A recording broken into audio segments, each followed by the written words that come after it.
So here we are at part B of a two-part question.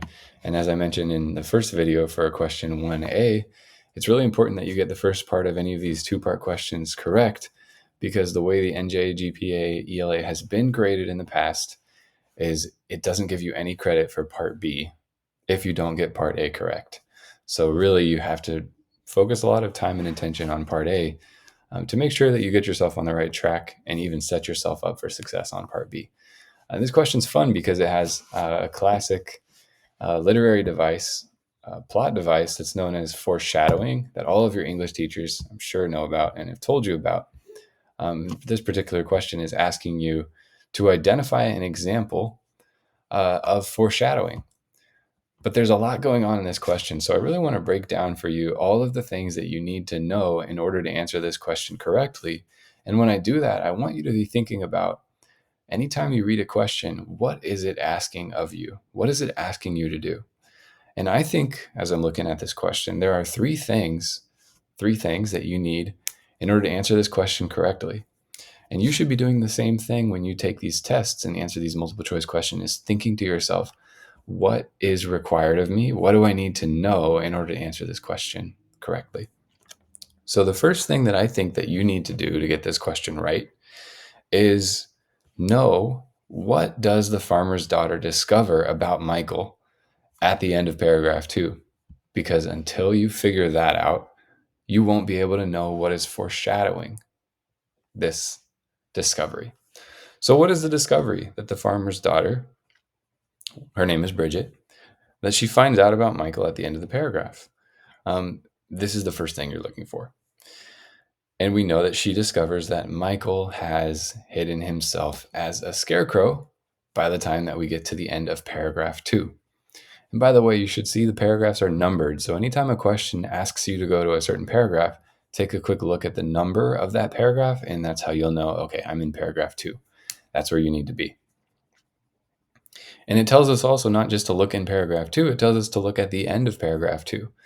And so when we do that, we see this sentence that says, the scarecrow moved in the sunlight.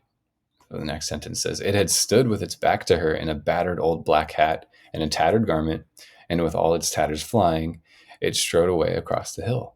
So as you're reading these two sentences, something should be occurring to you. You should be realizing that this is not actually a scarecrow, right? This is not just some inanimate object with a bunch of straw and some clothing put on top of it.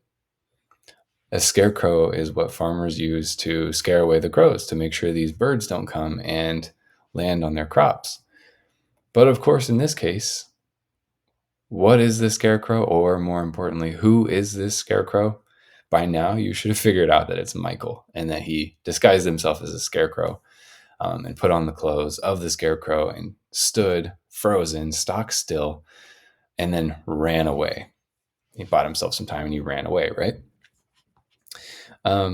So that's what happened. That's what the daughter discovers. That's what Bridget discovers about Michael at the end of paragraph 2. We've already done part 1. Now we still, I think, have 2 more parts to go in order to be able to answer this question. Because the question is asking us, if we look back at it, to select the phrase that foreshadows what Bridget discovers about Michael. So we already know that she discovers that he has dressed himself up as the scarecrow. That's the discovery. But what foreshadows this discovery? Quick review of foreshadowing in case you don't know or you might have forgotten. Foreshadowing is when an author, the narrator, they drop a little hint about something big that's going to happen in this story later on. So we're looking for, where is that little hint that the narrator or the author drops about Michael hiding himself as a scarecrow? Where is any clue going to be left earlier on in the paragraph that tells us about this reveal? So I think at this point we can turn to the answer options, right? We're looking for, and I think this is the third step in getting this question right, we're looking for any mention of a scarecrow, something earlier on in the paragraph 2 that would give us an indication or an idea that, oh, that was Michael all along. So let's go ahead and look through the answer options. Do we see anything about a scarecrow in A? No. Do we see anything about a clue as to where Michael would be hiding in B?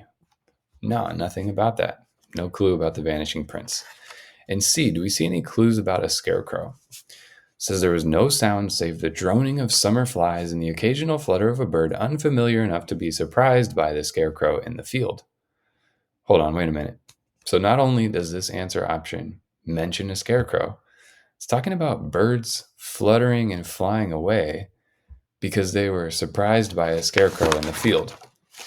And that should be your immediate clue that, oh, wait a minute. When I'm rereading this now, I'm realizing those birds weren't just scared by some scarecrow. They were probably scared by Michael and the fact that there was an actual human being disguised as a scarecrow in the middle of the field. And that should be your clue to say, you know what? That was when the author, the narrator, was giving me a hint, was giving me a clue, a foreshadowing that later on I would find out Michael, the Vanishing Prince, had hidden himself as a scarecrow, had disguised himself as a scarecrow that whole time. So we can look at D just to make sure that that's not the correct answer. It says there was scarcely a shadow, save a few blue lines, and that fell from the thin tree, blah, blah, blah. Nothing about the scarecrow, so it couldn't possibly be foreshadowing about the scarecrow.